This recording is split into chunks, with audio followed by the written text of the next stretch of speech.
আছে থাকতো না বা বকা দিছি আর জানানো লাগাই থইস আবার কারেন্ট তো আবার গেছে গা। কি গেছে গা হ সর্বনাশ করছে দেখ দেখি কুইন্টা গেল হাই হাই রে হ্যাঁ এই গেট গুড বলটা গেছে গা এই গেন্দা বেশি দূর যায় পাইছে না এ মাত্রই মনে গেল লাড়ি গেলে আধি এ পতই ভাইবা আবার হারুন এ লাঠি দেখি ওর ভাই কারেন্ট আটকাইবা মনে হয় না যে বেশি একটা দূর যায় পাইছে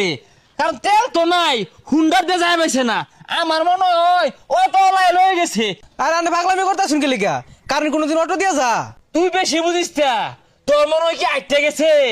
আমরা দুইবার পুঁতে যদি দৌড় শুরু করি এই কারেন্ট আইতে যায় হারা ভাইবো অটো দিয়ে গেছে অটো আলারে ধরবাম তুই আমার লগে লো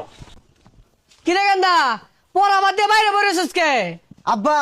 আর কন্যা যে বাড়ির যায় রি ভাই না কারেন্ট জায়গা ফুটুস করিয়া এই শালারা কি যে শুরু হচ্ছে একটু বড় বড় কারণ নেগা আবার যা কি শালারা কারেন্ট নিল গা আব্বা শালা তার মানে আমার মামা মামার এই মিলে কারেন্ট নিতেছে গা আমার পরীক্ষা ও বুঝছি নিত না কে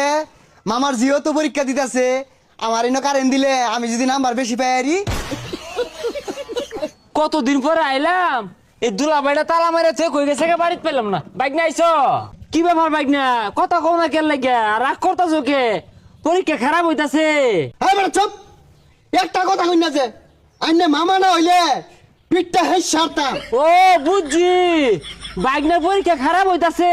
আর হইতো না কে এই বেসারিস্তার হেলিকপ্টার মিলন ডায়ে পোলাবানের জীবনটা অতিষ্ঠ বানায় আসছে আর কি আর মিলিয়ন মিলিয়ন দিলেন কিছু না আইনে একজন বেমানি ওর ভাই আমি আগে জানছি না হ্যাঁ কোন কারণে বেমানিটা হলেন কি ক্ষতি করছে আইনে বাইক না হঠাৎ চেতা এ দুলাবা